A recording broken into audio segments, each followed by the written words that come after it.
അബൂജഹിൽ മുശ്രിക്കാവാനുള്ള കാരണമുണ്ട് ജനങ്ങളെ. നിങ്ങൾ ആ ശിർക്കിലേക്ക് പോയി അബൂജഹിലിനെ പോലെ ആകരുത് എന്ന് പറയാനാണ്. അബൂജഹിൽ അല്ലാഹനെ സ്വയം പര്യാപ്തനെന്ന് വിശ്വസിച്ചിട്ടുണ്ട്. വാസ്തവത്തിൽ ഇവിടെ എന്നെപ്പറ്റി മുസ്ലിയാർ പേരോട് മുസ്ലിയാർ പറഞ്ഞു ഒരാരോപണം, ഞാൻ അബൂജഹിലിനെ മുഅ്മിനാക്കി എന്നാണ്. അബൂജഹിലിനെ മുഅ്മിനാക്കിയിട്ട് മറ്റുള്ളവരെ മുശ്രിക്കുകയാണോ മൗലവി എന്നാണ് എന്നോട് ചോദിക്കുന്നത്. പറയട്ടെ വളരെ വിനയത്തോടുകൂടി, അബൂജഹിലിനെ മുഅ്മിനാക്കുന്നത് വാസ്തവത്തിൽ ഞങ്ങളല്ല. അത് പലപ്പോഴും നിങ്ങളുടെ വ്യാഖ്യാനം കൊണ്ടാണ് അബൂജഹിൽ മുഅ്മിനാണെന്ന് വന്നു ചേരുന്നത്.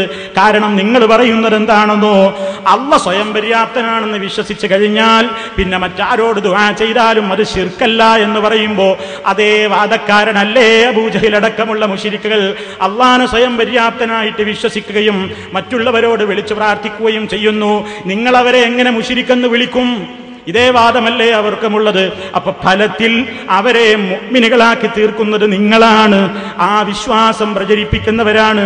അതേ അവസരത്തിൽ മുജാഹിദുകൾ സലഫികൾ അബൂജഹിലിനെ മുഅ്മിനാക്കുന്നില്ല, അവൻ അല്ലാഹനെ അംഗീകരിച്ചിട്ടുണ്ട് എന്നാണ് പറയുന്നത്.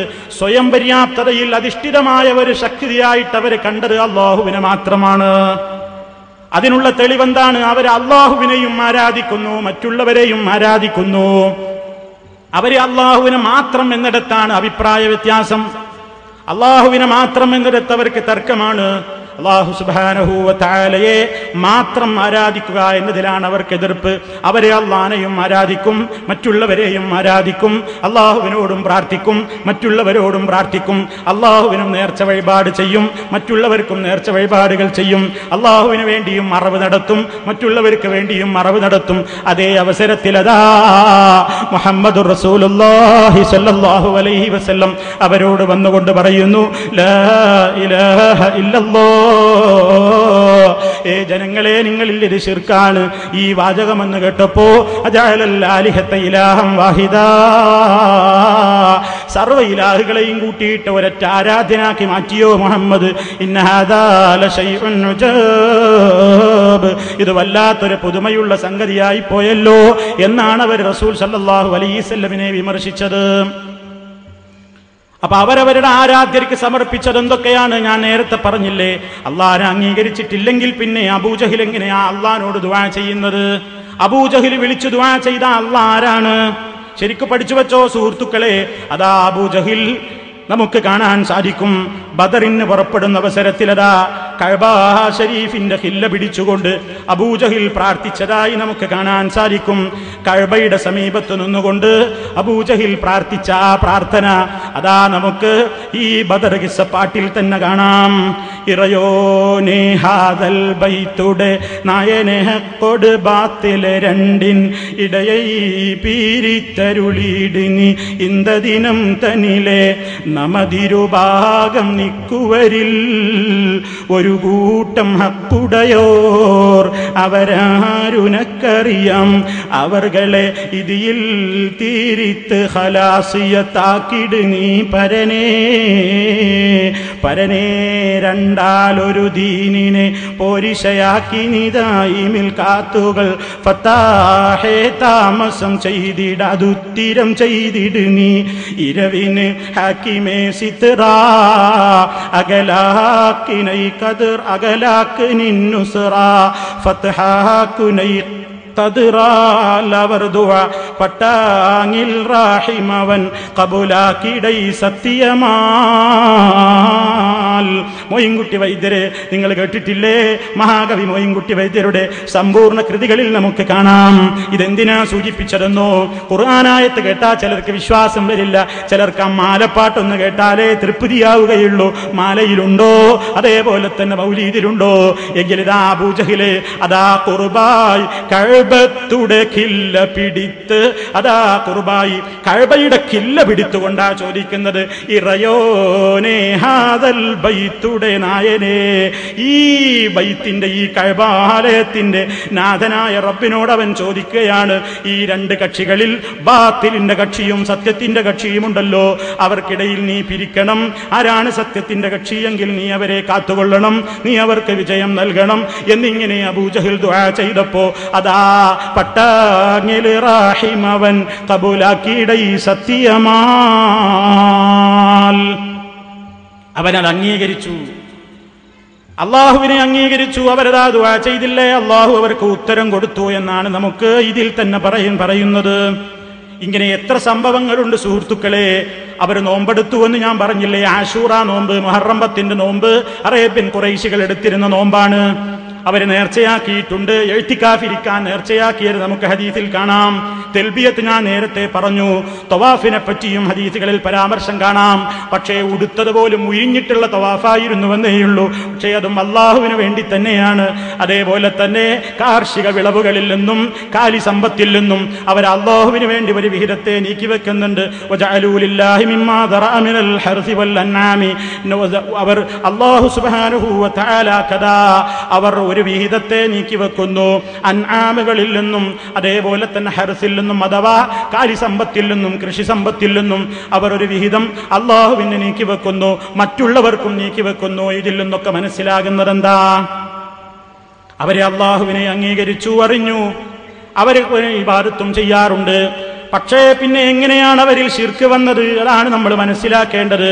നമുക്ക് കാണാൻ സാധിക്കും, അതാ അല്ലാഹു സുബ്ഹാനഹു വ തആലയുടെ മാത്രം വിശിഷ്ടമായ ഗുണങ്ങളില്ലേ, ഫലില്ലാഹിൽ അസ്മാഉൽ ഹുസ്നാ, അല്ലാഹുവിന് ഏറ്റവും നല്ല നാമങ്ങളുണ്ട് ജനങ്ങളെ. ഒരുപാട് നാമങ്ങളുണ്ട്. അല്ലാഹുവിന്റെ ഓരോ വിശേഷണങ്ങളും പടച്ച തമ്പുരാന്റെ വമ്പിച്ച വിശേഷണങ്ങളെയാണ് വിളിച്ചോതുന്നത്, കഴിവുകളെയാണ് വിളിച്ചോതുന്നത്. ഉദാഹരണം നോക്കൂ, അല്ലാഹു സമീ അല്ലേ, എല്ലാം കേൾക്കുന്നവനല്ലേ, ബസീറല്ലേ, എല്ലാം കാണുന്നവനല്ലേ, അലീമല്ലേ, അവനെല്ലാം അറിയുന്നവനല്ലേ.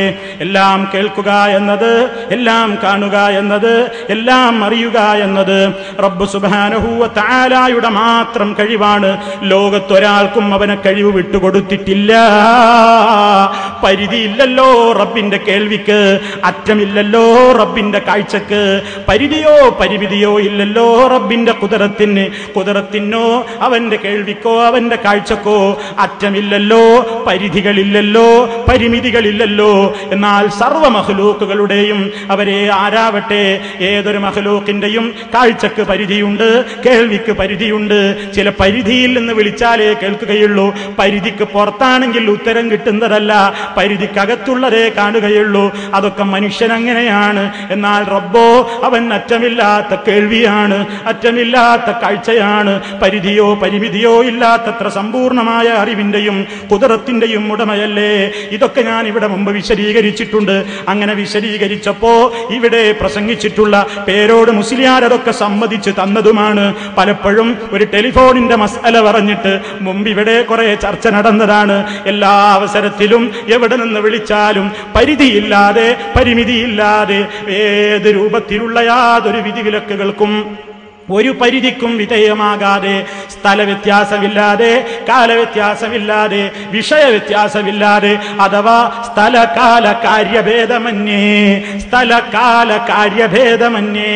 എല്ലാം പരിധിയില്ലാതെ കേൾക്കാനും പരിധിയില്ലാതെ കാണാനും പരിധിയില്ലാതെ സഹായിക്കാനും എല്ലാ ഖുദറത്തിനും കഴിവുള്ളവൻ റബ്ബാണെന്ന് ഇവിടെ വിശദീകരിച്ചപ്പോ, അതിനെതിരെ ചില വാദങ്ങളുമായി വന്നപ്പോ നമ്മൾ അതിന്റെ ഓരോ വസ്തുതകളും അങ്ങ് വിശദീകരിച്ചു കൊടുത്തപ്പോ ഇവിടുത്തെ ഖണ്ഡന പ്രസംഗം കൊണ്ട് കാര്യം കിട്ടി. അദ്ദേഹം സമ്മതിച്ചു തന്നല്ലോ എന്ത്, മനുഷ്യന്റെ കേൾവിക്ക്, അതല്ലെങ്കിൽ ഈ ലോകത്തുള്ള വസ്തുക്കളുടെ കേൾവിക്ക് പരിധിയുണ്ട്, പരിമിതികളുണ്ട് എന്ന് സമ്മതിച്ചു തന്നല്ലോ. ടെലിഫോണിന്റെ മസ്അല പറഞ്ഞപ്പോ അന്ന് നമ്മൾ ചോദിച്ചിരുന്നു, ഈ ടെലിഫോണിന് ഏത് സമയത്തും അങ്ങനെ സംഭവിക്കുമോ എന്ന് ചോദിച്ചപ്പോ, അങ്ങനെ വിളിക്കുമ്പോ അതിന്റെ പരിധി എന്ന് വിളിച്ചാലൊക്കെ അത് കേൾക്കും, ഉത്തരം ചെയ്യുമെന്നാണ് പറഞ്ഞത്. ആ ഒരു പരിധിയെങ്കിലും അദ്ദേഹം ഇവിടെ സമ്മതിച്ചല്ലോ. അത് നിങ്ങൾ നേരിട്ട് കേട്ടോളൂ. അപ്പൊ 131 അടിച്ചാൽ ഇത്ര ദിർഹം ബാക്കിയുണ്ട്, ഇത്ര ദിർഹം ബാക്കിയില്ലാന്ന് 24 മണിക്കൂറും വിളിച്ചാൽ ഉത്തരം കിട്ടൂലേ? എവിടുന്ന് വിളിച്ചാലും കിട്ടൂലേ? എവിടുന്ന് തന്നെ അതിന്റെ പരിധിയിൽ കേട്ടോ. എവിടുന്ന് പറഞ്ഞാൽ അതിന്റെ പരിധിന്ന്. അപ്പൊ പരിധിന്ന് വിളിക്കണം. അള്ളാഹ്ക്ക് അങ്ങനെ ഉണ്ടോ? പരിധിയില്ലാത്ത കേൾവിയല്ലേ, പരിധിയില്ലാത്ത കാഴ്ചയല്ലേ, പരിധിയില്ലാത്ത കഴിവല്ലേ. ഇതിനാ ഷാർജയിൽ നിന്ന് ഇങ്ങോട്ട് വന്നത്, ഇത് സമ്മതിപ്പിക്കാൻ വേണ്ടിയാണ്. ഇനി നിങ്ങൾ കേട്ടോ, വല്ലേ നീലത്തിന്നും എന്നെ വിളിപ്പോർക്ക് വൈകൂടാവുത്തീരം ചെയ്യും ഞാനെന്നോവർ എന്ന് പറഞ്ഞപ്പോ നമ്മൾ ചോദിച്ചിരുന്നു, നാ പിന്നെ പ്ലെയിനിന്ന് വിളിച്ചാൽ കേൾക്കുമോ, പ്ലെയിനിന്ന് വിളിച്ചാൽ കേൾക്കുമോ എന്ന് ചോദിച്ചപ്പോ നമ്മളോട് എന്താ ഉത്തരം പറഞ്ഞത് പ്ലെയിന് നിലത്താണോ മൗലവി? നിലത്തുനിന്ന് എന്നല്ലേ അവിടെ പറഞ്ഞത്. അപ്പോ നിലത്ത് എന്ന പരിധി അവിടെ ബാധകമാണ്, പ്ലെയിനിൽ നിന്നായാൽ പറ്റില്ലെന്നല്ലേ അതിന്റെ സൂചന. കേട്ടോളൂ, പ്ലെയിന് നിലത്താണോ എന്ന് എന്നോട് ചോദിക്കുന്ന ചോദ്യം. വല്ല നിലത്തൊന്നും വിളിച്ചാൽ ഉത്തരം ചെയ്യുന്നുള്ളതിന് മുപ്പര ചോദ്യം പ്ലെയിനിൽ നിന്ന് ഉത്തരം കിട്ടുമോ? പ്ലെയിന് നിലത്താ മൗലവി? പ്ലെയിന് നിലത്താ ഉള്ളതെങ്കിൽ കേൾക്കുകയും ചെയ്യൂ.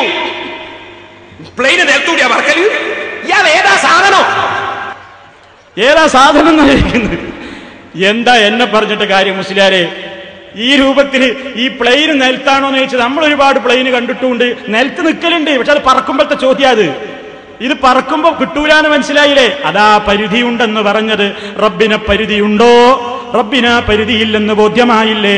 അത് മൊബൈലായാലും ഈ ലോകത്തുള്ള ഏതൊരു മഖ്ലൂഖാണെങ്കിലും അതിന് പരിധിയുണ്ടേ. എന്നാൽ പരിധിയില്ലാതെ നീ കപ്പലിൽ വെച്ചാണെങ്കിലും സമുദ്രത്തിന്റെ അടിത്തട്ടിൽ വെച്ചാണെങ്കിലും അതാ നീ വാനലോകത്തു കൂടെ പറക്കുകയാണെങ്കിലും എവിടെ വെച്ചാണെങ്കിലും കേൾക്കുന്ന സമീഅ റബ്ബല്ലേ, കാണുന്ന ബസീർ അല്ലാഹ് മാത്രമല്ലേ, അറിയുന്ന അലീം റബ്ബുൽ ആലമീൻ മാത്രമല്ലേ? ഇതാണ് നിങ്ങളെ കൊണ്ട് സമ്മതിപ്പിച്ചത്. പിന്നെ ഞാൻ ചോദിച്ചിരുന്നു, അല്ല നിങ്ങൾ ഈ പറയുന്ന ഈ മൊബൈൽ എന്ന